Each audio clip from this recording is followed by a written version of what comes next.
So, Annelise, thank you so much for being a part of my podcast, which used to be called Therapy for Guys, but I recently changed it to Psyche just to reflect more of my expansive interests so that it's not just so narrowly focused on masculinity, but maybe that's something we could explore in this conversation. Before we begin, would you mind just kind of sharing a little bit about yourself and kind of what you're up to professionally? And then we can jump into the conversation. Yeah, absolutely. So I'm an educator and an author. I guess those are my main two professional things. I am a professor of multicultural women's and gender studies at Texas Women's University. I'm a theorist. I like to write theory. I've worked extensively with Gloria Anzaldúa. That would be one of my main areas. And I especially work in, sometimes I think of it as transformation studies, sometimes I think of it as spiritual activism. Uh, so I'm interested in how to use theory and language to bring about radical progressive change. Yeah, that's And I also fascinating. teach yoga. Oh, Yeah. you teach yoga as well. Oh, Nice. yeah. Is there a specific type of yoga that you focus on? Yes. I love to teach yin yoga. Okay. Yin, Yeah, maybe you could talk a little bit. I'm yes. not familiar with that type. Maybe you could talk about Yeah. that. So it's actually like the name yin yoga didn't emerge until I think the 1990s. So it's Okay. relatively recent. It draws extensively on Taoism. So it's bringing in, yin and yang. So it's bringing in Taoist thought, which is uh, from China, right? So it's a little bit different than like the Hindu tradition of yoga. And although one could certainly, and instead of, it has breath work and it has many of the same things as other forms of yoga. It draws on yoga teachings. The main difference is that we stay in poses, like they're seated or they're laying down, and we stay in them for anywhere from 1 to 8 minutes. Wow. And it helps to regulate the nervous system because we're not exercising muscles, which is what the usual asana yoga practice does. We're relaxing the muscles to get into the connective tissue. And we don't think about it because of when we go to school, we see here's the bones, here's the organs, here's the skin. So we think even of our body as composed of multiple different parts, but Right. actually there's very little space in the body. It's all stuff, and everything is connected by connective tissue. So Mm. yin is a way to, uh, I teach it like a mindfulness of the body. So I give people cues and I invite them to keep feeling the sensation and just being aware of their bodies and all of those, the whole inner dynamic world that we have. So I also see it as a way to uh, access our embodied wisdom and to really strengthen our intuition. Oh, I love that. Okay. I'm thinking I'll probably want to go back and kind of ask you some questions about that. And so much of what you highlighted about, your theory work and Gloria Anzaldúa, I'm hoping to kind of bring into our conversation where I'd kind of like to start, if you're okay with this. I did some research and listened to several interviews that you did. You seem to have this fascinating sort of arc from your earliest childhood to where you are now in terms of like your intellectual and spiritual development. And I was hoping maybe we can kind of trace that trajectory and just see where the conversation goes, if that works for you. Sure, we can do that. Okay. Yeah. So Yeah. in one of the interviews, you mentioned that you started out in a very conservative kind of Christian environment. I think you said maybe there was even head coverings. I Yep. think you mentioned like maybe a reformed or Calvinistic kind of environment. And I was just wondering if you could speak to that a little bit and maybe how you transitioned out of that and maybe even at a theory level, kind of maybe what you didn't like about it or how you kind of grew out of that. Yeah. Thanks for asking that. So I was born. So my parents' religion is called Plymouth Brethren. Oh yeah, okay. It's a very like the main claim to fame of Plymouth Brethren is Aleister Crowley. Yes. The 20th century magician was Plymouth Brethren, which is like a weird. Oh wow. Uh, so it's a very conservative form of Protestant Christianity. It seems very Calvinistic because it does have that idea of predeterminism, right? Some Okay, people were predetermined to go to heaven and the rest are, damned and should go to hell. So it has sure. a view of human nature as fallen, right? So it takes that interpretation of Genesis. Um, when I was growing up, Plymouth Brethren like prided themselves on a very literal interpretation of the Bible. Okay. And literalism has probably dogged me my whole life because you get so trained into it. So there's no ministers mentioned in the Bible, so Plymouth Brethren didn't have ministers; they had deacon. Got Women you. women play such a small role in most of the Bible. Really, when you think about it, women didn't talk. Women had to have their heads covered, wear a hat or some kind of veil or something, Sure. little doily on your head or something. Um, I have always been like really passionate, and I've always like leaned into belief. I used to read the Bible every year, like cover to cover, memorize lots of Bible verses. But then it like started coming apart. Number one, when I wanted to be like, I was like, I'll be a minister, or I'll be one of these people who, it's like, well, no, women don't do that, right? Mm. I even went to a very conservative, pretty conservative college, Wheaton College. Oh yeah. That's like Yeah. the Harvard of the evangelical institutions, I Yes, think. that's what I was told, right? Yeah. And I took philosophy. I love philosophy. There's no women philosophers. Like, it was a while ago. I'm sure they're not saying that now. So I had like those kinds of like, I had this kind of like uh jarring, kind of difference. Plus, like, I would say my sexuality is like, I'm not heterosexual, so there was also like no representations of like a more queer kind of identity either, Right. right? Um, so nothing. But I think for me, the thing that did it was really thinking philosophically Okay. about what it meant to have a God who was completely sovereign over everything, and yet willingly have some people go to heaven and some go to hell because of some stupid eating of an apple. You know what I mean? Like, the arbitrariness of it got to me. And I just thought, first of all, like, it's really what God is. I don't want it. And I remember telling my family, like, if this is really what is true, I am revoking, because of course I got saved when I was young. I'm revoking it. Like, it's just not fair to me. Right. Right. And um, we can fast forward to like 7 or 8 years ago when I started learning astrology, and I can look at my natal chart and I can say, of course I would react exactly like that. Mm. Because, the rest of the time I had this whole, how my family is so different from me. Like, you know, like, how did I get to be how am I who I am when they're all like so different? Um, Right. which isn't like they never like rejected me. There's just a lot of stuff we never talked about because like they Sure. really, how do you argue with your kid who's like, I give up my salvation? Like, no, don't want that. That's mean. That can't be God. Uh, yeah. So now I understand. When I look at my chart, I understand a lot about why I am how I am. But the thing is that I needed something to believe in, so it's just Mm. hard to figure out what that was. So I continued after college. I went to graduate school, basically to try to find what can I like root my life in, right? I Sure. don't believe, I just, at some level, just that whole kind of hyper individualism. I had my Ayn Rand phase, but it didn't last long. Um, so then I came across Emerson. I was gonna ask you that the Yeah, transcendentalists and Ralph Waldo yeah, Emerson, who I love, and you focus on his epistemology, which I'm yes, so curious to hear about. If you could speak to that. absolutely. Because his epistemology really helped me to understand. He talked about two forms of thinking. One is what he called the understanding, and we would think of that as the logic, analytical, divide things apart, fragment things. Sure. That's understanding, and that's usually how we operate. That's how society's set up. That's the repressive thinking, the social scripts, and all of that. I'm bringing contemporary language into it, but like that's how I interpreted that. But we also have this other intuitive, almost divine uh, way of knowing, and that would be what he called reason. And Mm. so I could understand how to hold simultaneously an acknowledgement of all the social injustice, all the flaws, but also this kind of faith, or actually almost a roadmap for how things could be different. That Mm. holistic relational thought, right?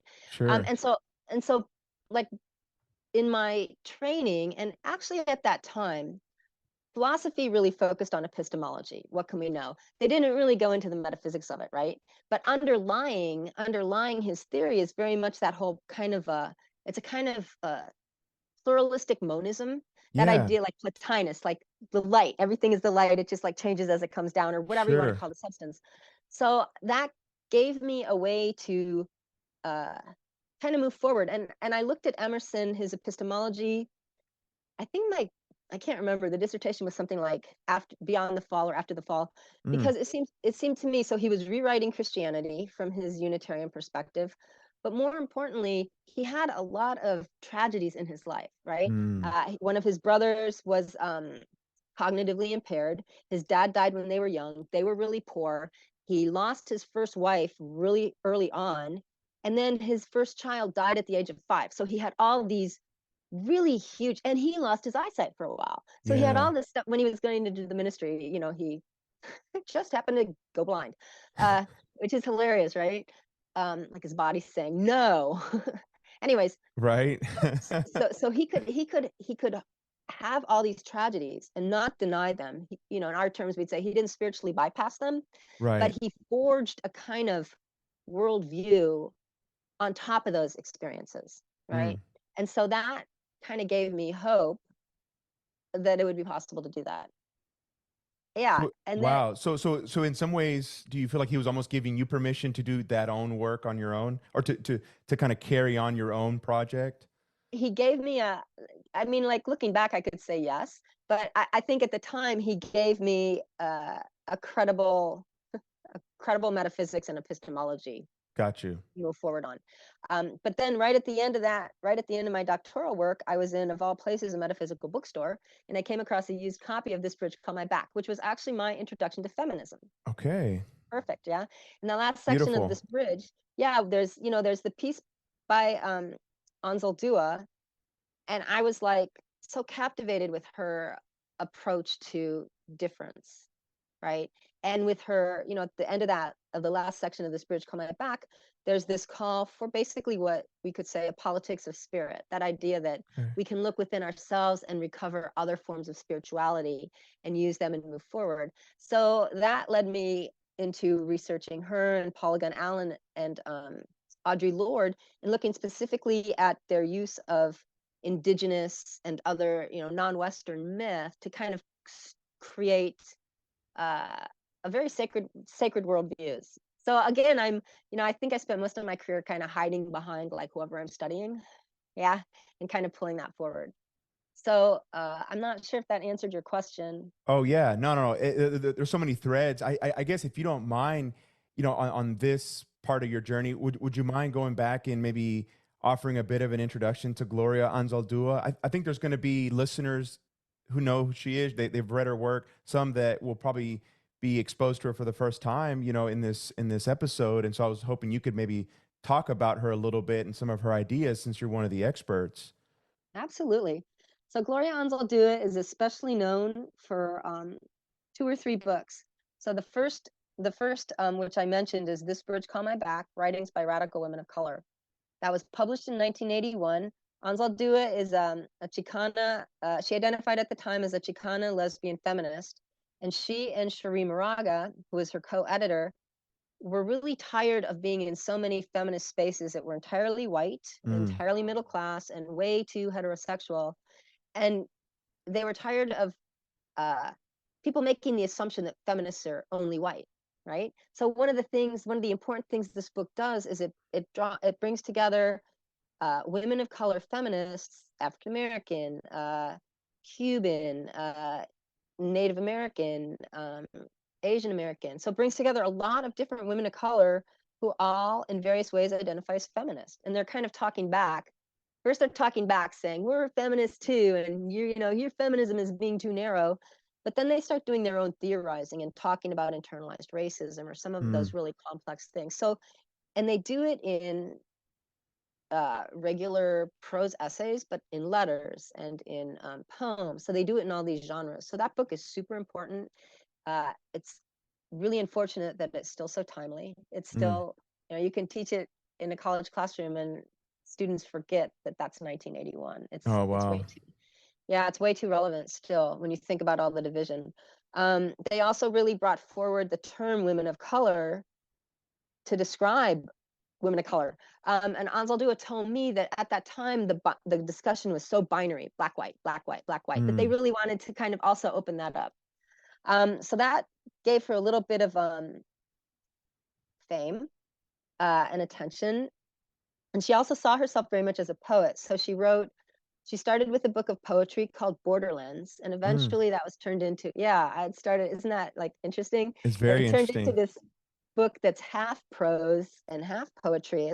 There's a mix of poetry in the prose part called Borderlands La Frontera, the New Mestiza. This was published in 1987. Um, she was focusing especially, she's from South Texas, so she was focusing on that border between Texas and Mexico.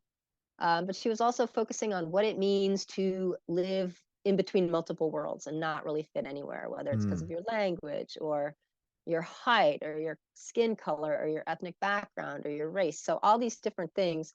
And she theorized, drawing from her experience, to create what's called New Mestiza consciousness, which is a way of thinking not only enacted by some Chicanas or Mexican Americans, but a way of thinking that really potentially anyone who is caught among multiple worlds and doesn't want to just pick one place, but instead tries to thoughtfully move among them, create something new, live with the contradictions. So it's an epistemology. yeah. Um, Is that related to the concept Nepantla? yes. So Okay. Anzaldúa was talking about borderlands, and she says this in the preface, both in terms of the literal geographic border, but also in this psychic identity, psychological, complex way of that kind of like liminal space. And what she found is that some people, especially some scholars, wanted to pin it down and say it only means the geographic area, and Mm, she's only talking about Chicanas. And that was not what Anzaldúa intended. So she's like, instead of arguing about that, she just kind of moved on to use the word Nepantla. Nepantla is a Nahuatl term, so it's indigenous, and it means, you see it in a lot of texts, it kind of means in between. So she used it to theorize more deeply that in betweenness and really build in the idea, like it's painful. Sometimes we mm, can romanticize that, right? Like, sure. yay, thresholds, liminality. Um, but it also is really painful. So that kind of place of pain, place of contradiction, and stuff like that. And that's a really important theory of hers as well. Yeah. Yeah. No, and I can totally see. I've done it in the past. I've romanticized that concept. But as a psychotherapist, I work with a lot of individuals who I would say are in a state of in between, in a liminal space, and it is quite painful. There's a lot of suffering, and one of the words they bring up quite a bit is that it's disorienting because they don't really know what's up or down, left, right. It's kind of this space. It's like a no man's land, Yeah. and it can be very tough to navigate. Yeah. Yeah. I think uh I think this is where Anzaldúa's spirituality comes in, Okay. right? I think that and like, so I wrote about her and then I met her and became friends and we wrote stuff together, right? So Wow. I also have this kind of like behind the scenes knowledge of her, right? Sure. Because of working with her for over 10 years and because of you know, I edited her final book, Light in the Dark, right? Mm, So I've seen all the behind the scenes stuff. And so she definitely uh had a lot of depression, right? mm, And the people who know Borderlands, the Coatlicue state, one of the meanings of it is it's depression. But I think even as she battled that, and even as she had that disorienting, not fitting in, she has a poem called oh, I'm gonna get the name wrong. She has a poem where she talks about always being on the other side, got you. del otro lado, always on Okay. the other side, always on the other side, wherever you are, it's always not that, right? Mm, That's that, it's almost like a free fall, sure. right? So Sure. for her, I think what she worked to do was to try to create some stability inside. Okay. It wasn't just inside. Like she was very much into like meditation and visualization, but Okay. almost this inside that would work with images of rooting down. She called, the tree of life, árbol de la vida, uh, but really growing these like deep roots deep into the earth to kind of create Mm, for herself some kind of sense of stability, even as everything else is just like in this flux, right? okay. Got you. Yeah, Yeah. yeah. So, okay, one of the things that's coming up for me, and I know eventually I wanted to get at what you call like a post-oppositional politics of change, but Yes. focusing on Anzaldúa for just a second and something you were saying, I feel like today there's a lot of like identity politics. There's a lot of, wanting to be on the right side, whichever side that is. And what you just said about her and her experience, it's always like she was on the other side. Do you think she has something to say to the way that we in the modern world think about identity and how we get so caught up in that game and the us versus them? Yes. Uh, yes. In fact, I was looking at a talk she gave in 2003 at Oregon State. So one of her very last talks, because she died in Okay. 2004. And she said, these identity labels are killing us. Wow. Yeah. She was very aware of all of that, right? She got criticized for various things. She got criticized for being not lesbian enough. And actually, Mm, if we like really step back, and I think she would have acknowledged this too, like her queerness was much more like a bisexuality at the least. okay. Very, very open, right? Like she didn't fit in those categories. So she could really Sure. see it. But she also, and this is, I love her early essay, La Prieta, which means the dark one, Yeah. in This Bridge Called My Back, where she's talking about creating El Mundo Zurdo, the left-handed world, a world anybody can be there. It doesn't matter why you've been marked as different. It offers a space to connect through that sense of difference without imposing sameness. And I think the Mm, problem so often with, and I think she would say this too, the problem so often right now with identity is we're doing it in this exclusionary way. And she says this in This mm, Bridge We Call Home. We define who we are by who we're not. That's how identity works, right? And right. she talks about another way to define who we are by what we include. Mm. Like, how different is that, I right? like that. Yeah. And there's a way to do that that doesn't, the problem in the past has been when people try to do that, they just revert to sameness. Well, we're all Sure. alike. I understand you completely. We're the same. We're human. And that erases all of the nuanced specificity. So there has to be a way to hold all that specificity and still create this container, you know, for for everybody or for larger groups, right? So we could think of it as commonalities. Mm, I think Anzaldúa might think about it, or her work shows it as a relational difference, right? Instead of okay. the hierarchical difference, deviation from a norm. Like that's what doesn't work, right? Got And you. and yeah, too often I think even progressive people do that. Jackie Alexander talks about it as mono thinking. We all Oh have to think the yeah. same. We all have to have this strategy. Like, why can't we sit with the differences? Why do, you know? And it's like, yeah, Well, no, gosh, that's so good. And thinking about these things so much over the years, do you have thoughts on why we get so entrenched in that type of thinking and why it is so difficult to embrace, kind of this perspective that she's writing about? I think there's our quest for certainty. Mm, There's the assumption that there. It honestly, it's what it's Western epistemologies. okay. The desire for certainty, the assumption one right answer, everything else wrong. The Yeah. battle to be right. Uh, Still this kind of hyper individualism. So we see ourselves as so self enclosed from others. Um, the combativeness. We've taken in so much, that whole survival of the fittest. Oh Um, yeah. and then there's the part that's the whole, Audre Lorde talks about stop fighting for the piece of the pie. The whole pie's poisoned, right? But Mm, there's so many things, whether it's in the academy or in other spaces, where people are pitted against each other. There's one prize, so I think all of those things make it really, I think all of those things play into it. okay. Got you. Oh, And that's yeah. great. Yeah, no, I couldn't agree more.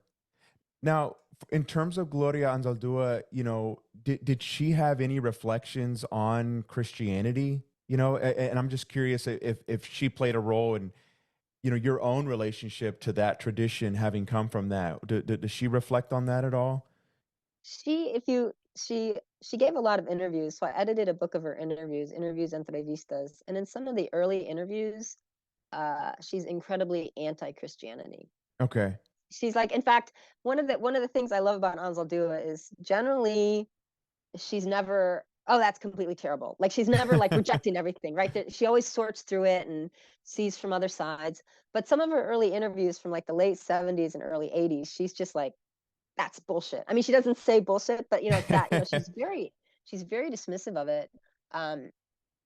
But she herself was raised under a kind of folk Catholicism, right? Mm, So Guadalupe is important to her, sure. So some you know, in a syncretism. mythic way. Yeah, yeah. Um, yeah, and her, you know, her mom gave her a milagro, that, you know, little like saint, you know, so she had that whole thing going as well. I think I had sorted through like like I think when I met her, I was like, I'm not a Christian, like, you know, I'm not a Gotcha. Christian, right? Yeah, yeah. Yeah, yeah, So, one of the things that comes up for me, one of the intellectual giants for me in my work is someone named James Hillman. He was a student of Carl Jung. And then I think somebody who else is huge for me that I think you've talked about being very important to you is Jeffrey Kripal. They both kind of are weary of like monotheism and kind of a monotheistic type of thinking.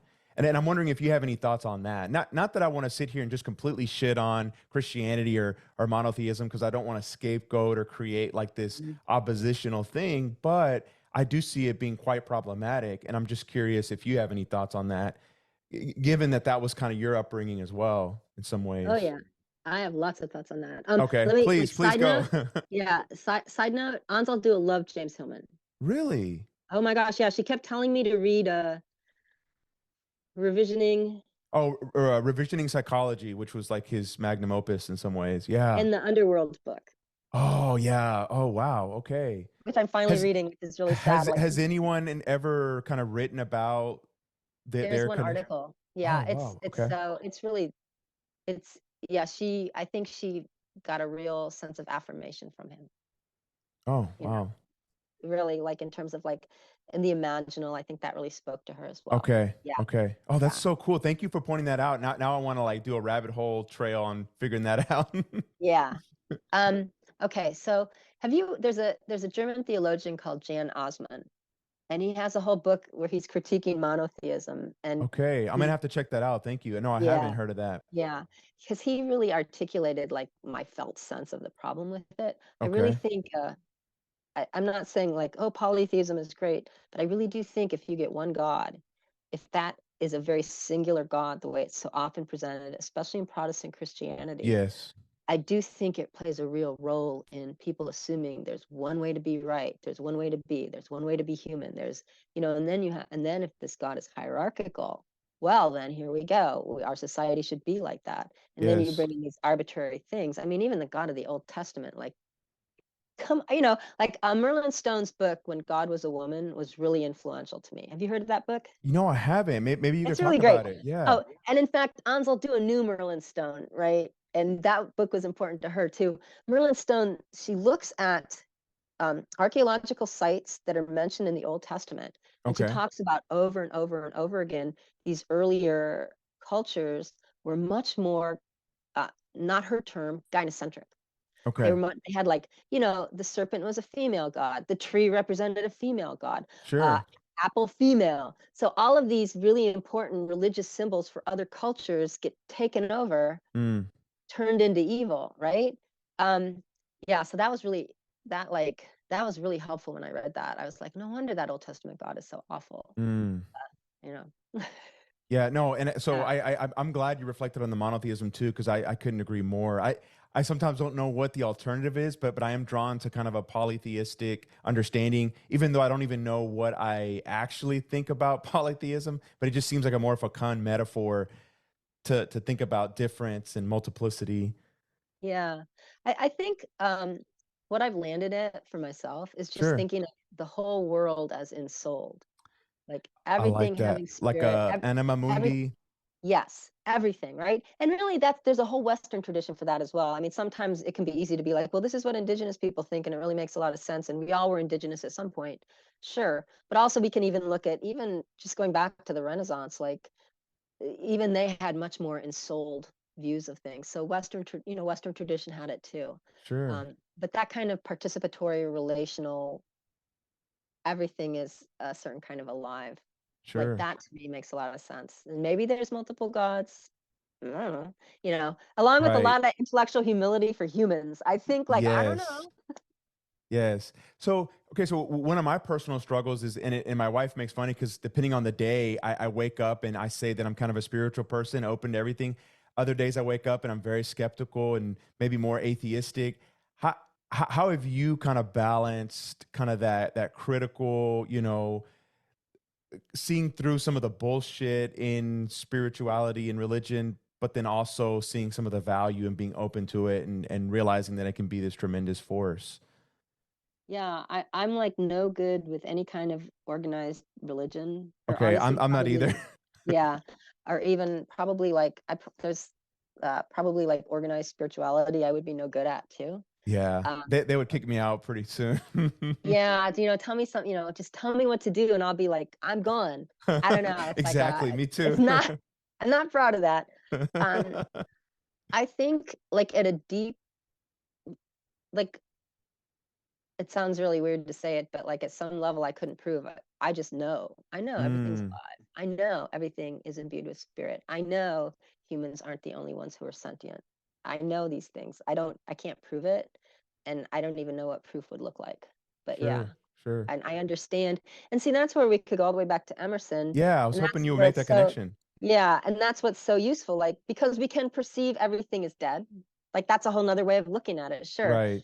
but we have this like more intuitive sense. And so I would have to say I personally am interested in more and more and more and more cultivating that relational way of living and epistemology and ethics, because I think it can lead us into more insight for how to live differently, right? Got you. I mean, I think it, to me, it seems completely possible there's spirits. And it seems completely possible we have ancestral gods or ancestral spirits. I mean, just because we can't prove it in some kind of empirical way doesn't mean that it doesn't have value. Got you. Yeah. Do you think what you just said connects with the way kind of Jeffrey Kripal approaches things? Is that one of the things you resonate with, or would I you see like it Jeff a differently? lot. Yeah. I haven't he has, have you, that Archives of the Impossible conference? Yes. Yeah, that's pretty great. And I live in Houston. I haven't had a chance to Oh, go to it, but it's on my list of yeah. things to check out for sure. Yeah. I was there, I was there this past weekend. I gave the closing plenary Oh, nice. on Okay. Anzaldúa. He read Anzaldúa and he really likes her. Oh, wow. Okay. Yeah. Man, you're helping And me make some great connections here. Thank you. he talks about La Facultad in his most recent book, Superhumanities. That's a good one. But I have not read enough of him. Like Authors of the Impossible was a important book to me personally, because it showed me I could be an academic and really start taking more risks. Mm, And that was important. Uh, yeah. yeah, because I had this dream where I could walk through walls, and it was so real. I know it's possible. And like after reading Jeff's book, I was like, I can write about this now. So yeah. Um, Wonderful. yeah. Anyway, so I don't know enough about how he where he puts spirit, or where he is within animism. I know his perspective on the paranormal as like reality is so much huger than we realize. Like I get Yes. behind that completely. Yeah. Yes. Again, I don't know if I'm going to put it exactly how he would, but he seems to walk that fine line of a kind of a radical openness to kind of that expansiveness of the world, the deep mystery, but then also kind of this critical eye of I don't know that I believe necessarily in the way that you think I should believe. Yeah. So whether that's UFOs or some kind of paranormal experience, he's kind of open to reality, but also kind of skeptical, and I tend to resonate with that. Yeah. Yeah. I think yeah, I can't tell if he's like really more skeptical, or if he's wearing a mask that's more skeptical. I Mm, don't know. I mean, I don't have enough to base that on. I'm just like wondering. sure. I would say I'm more like, I'm not skeptical anymore. I mean, I don't know what is real, but Right. I know reality's bigger. I do think there are spiritual forces or spirits or whatever. I mean, I think I really do think that, like, at this point. It's very useful. I'm very pragmatic. Okay. It's very useful to hold those beliefs, Sure. right? Sure. It enriches my scholarship. I'm really going to lean into that in this next book, see where it takes me. Okay. Well, wow. Could you speak to that in terms of the next book? What are you working on? It's a book. It's under contract with Illinois Press. Okay. The working title is Woman is Spiritual Activism. So it's going to be spiritual activism, but so I'm very rational also, right? So I will do like the justifications and all of that. Sure. Uh, but then I'm not sure yet where I'm gonna take it. I mean, I think I want to talk about astrology. I think I Mm, want to talk about maybe I want to talk about yin yoga. Maybe I want to talk about what are the practices we can use to live in a different kind of alignment with our mm, soul. And how can that play a part in social justice work? Because for me, it always has to go there. How okay. can this help us to create a more equitable world? Oh, I like that. So AnaLouise, can you kind of maybe explore this one for me? Just that I think we are probably on the same page of struggling with like institutional forms of religion and spirituality, but I think we also have maybe like a relational approach to reality and community is probably important. How do you navigate some of those tensions of not being drawn to kind of the institutional forms of things, all the dangers that can come with that, but then also the value of relating to other humans? Do you see that as kind of a tension? How do you navigate that? Yeah, when you say institutional things, what do you mean? Like churches, groups that are going to have certain norms and this is what it means to be Yeah. a part of this. That if you break it, you're kind of out or you're ideologically opposed to us now. Yes, okay, got it. Well, I mean, as an educator teaching at a public university in Texas, I never, yeah, I think I can really safely say I never impose my beliefs on anybody. And I'm really, really aware of the possibility of being accused of that at any Mm, level. So I'm especially careful to create what I call invitational. okay. I set up dialogues among texts. I set up different ways of looking at things. I encourage students to trust themselves, to kind of sort through all of the scripts they're getting to try to listen to their inner wisdom. I do believe we have this inner voice of wisdom. Um, so that's how I engage. I engage in an invitational way. I engage in a way it's really post-oppositional. I engage in a way that tries to really listen to what's being said, doesn't impose my interpretation on it, and tries Sure. to create conversations. My family is still really conservative, and you Okay. know, sometimes we'll like talk about these things, some of us, but I never do it thinking I'm going to change anybody's view. Like I talk about it with my dad because it keeps his mind active and he likes to talk about it. Sure. His views might make me really sad, but they're his views, Mm, right? So I don't feel the need to convert or to change. okay. I also do think sometimes, especially with students, just offering them. So in my undergraduate course, we read Thich Nhat Hanh Oh yeah, he's great. and we do wellness practices. So they are practicing mindfulness and it really Nice. helps them regulate their nervous systems. Mm, The ones who are actually doing it and not just, faking it, like it really helps them. So I know that there's some really useful personal benefit they will get out of things if they do it. And I can say, this will be useful to you. And they'll do it or not as they want. And, I don't try to catch them not doing it. So got you. Yeah. that's my attitude. Because I am an academic and for whatever reason feel the need to write about these topics in academic spaces, Mm, I'm super aware of possible arguments against what I might say.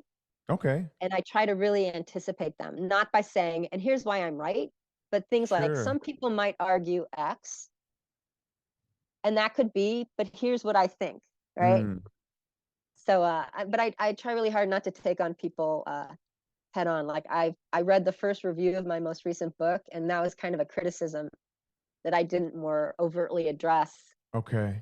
certain critiques. But that's not. I'm actually a very combative person, but I'm Okay. working a lot not to be that. Got you. It's like working against that. No, I get that 100%. Yeah, yeah. So I'm really struck and drawn to this idea of being invitational. I just wonder if there's anything else you could say about that. As you think about where we are, in our country today, what would being more invitational look like, do you think, across different sides? Yeah, I think it would. I think it would start with just having spaces to actually really, really listen to what each side Mm, is saying. Like I cannot wrap my head around the anti-trans movement. I don't understand it. I I, just don't I understand it. I don't either. It's It's it just to me, it seems so hateful. Yeah, I think it So is. Jeez. I think at the level of the politicians, there's this certain kind of usefulness happening, right? So I think that could be, I think some of those conversations could be super painful, Mm-hmm. but to understand, I'm gonna guess, like, because I really try to, I think, Thich Nhat Hanh has that Buddhist belief of a basic goodness in everybody. I Yeah. really want to believe there's a basic goodness in most. If I want to believe there's a basic goodness in everybody. So I would like to think there could be some conversations that could listen from everybody's place of basic goodness and see what emerged. Okay. I Because like I that. don't understand it. I don't understand Roe v. Wade being overturned. I don't Yeah. understand some people being so sure they're right that they can intrude so much on other people's physical autonomy, whether Mm, it's about reproduction or whether it's about uh, gender. And I sure. understand we have a long history of that because we can go back to slavery, we can go back to the decimation of indigenous peoples. We're built Sure. on that kind of violence. But the 21st century, how are we how are we here, you know? Yeah, it's a question I ask myself every day. I also say, on the one hand, I really do. I'm from Puerto Rico, so I came to the United States when I was 2, but we moved to Houston. I love Texas, and I also kind of hate it at the same time. I'm torn between this. It's a great state, but it's also pretty awful in terms of the politics. Yes, I'm from Chicago. uh, Okay. I feel about the same way. Mm. So invitational, post oppositional. I guess is I sometimes think, are there any things in our world to be hopeful of? Are there any things that are happening that are really inspiring? And I'm always curious to check in on my guests and different scholars. When you look out there and you do your research, I think it's so easy nowadays to be negative. Even Kripal talks about how in fashion it is to be, kind of pessimistic and ironic about everything. Is there anything that you're kind of hopeful for? Do you see any good? I mean, you said you believe in the goodness of humanity. Where do you Yeah. see that these days? Well, I mean, I I think, for example, on a social media site like Instagram, I like the more well, how do I want to say it? I mean, there's a number of women of color and others who have like a politics of spirit, Mm, right? And it's on Instagram. Like that's being more normalized. Astrology, like astrology, not sun sign astrology, but astrology that goes back to ancient texts that have recently been translated and thinks thoughtfully about astrology as part of this as above, so below, as within, so sure. without, that kind of Yeah. thing. Um, Uh, Astrology as a field has gotten much more diverse. I would love to see them do more with the social justice, but some do. Like it okay. becomes a fascinating place for social justice. Would you Um, mind speaking to that? Because there's a lot of yeah, listeners that really are into like archetypal astrology, and I have a lot of people in my life that are always talking to me about it. I just don't know much about it. I've read Richard Tarnas and a couple other things. I have a beautiful, wonderful niece who's really into it. She's always telling me about it, but I'd love to hear kind of what it means to you and yeah, how it's getting linked with social justice. That's fascinating. yeah. So I see astrology as uh, yeah. I see the whole cosmos as intricately interrelated. So astrology is part of that. The planetary movement, the fixed stars, the asteroids, it's all part of this huge cosmic dance. Mm, So we can turn our attention to the dance and find out energetically some things that are going on, right? Like certain planetary combinations, like it's going to be really high anxiety.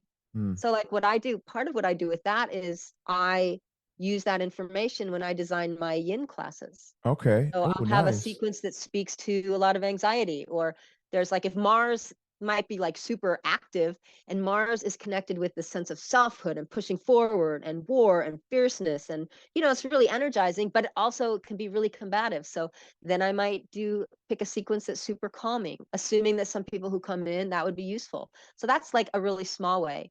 Um, you have astrologers like Jessica Laniadu, who has a podcast, and she correlates these kinds of things, but she's also like these constellations going on now. Like a year ago, she was like, this is not good for trans people. We have things Mm, coming, not good for trans. Like she, these ways, so then sure. she's trying to encourage her listeners who are probably mainly in their 20s, right? Who have like a really different kind of anxiety than Mm. students 20 years ago. Like I've Oh been struck yeah. by the difference, so she gives them these tools and ways of thinking. And then you have Channy Nicholas, who's doing that from a and Channy especially, like she has that ancient Hellenistic perspective. She's super popular. She has an app and stuff that are like super popular. Mm, And she is very inclusive.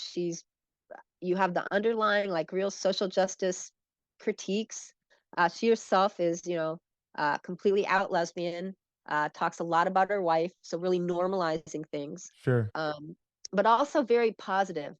It's that idea that everyone, part of it is, it's what a birth chart speaks to.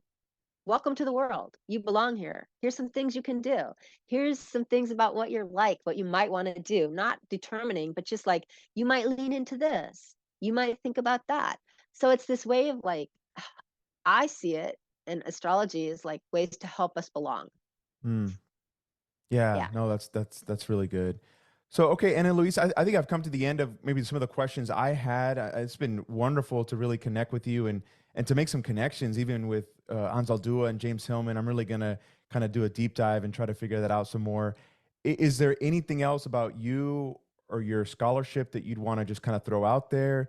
Is there a place people can go online to find you if they're wanting to connect with you? Yeah. Very soon I'm gonna have a website.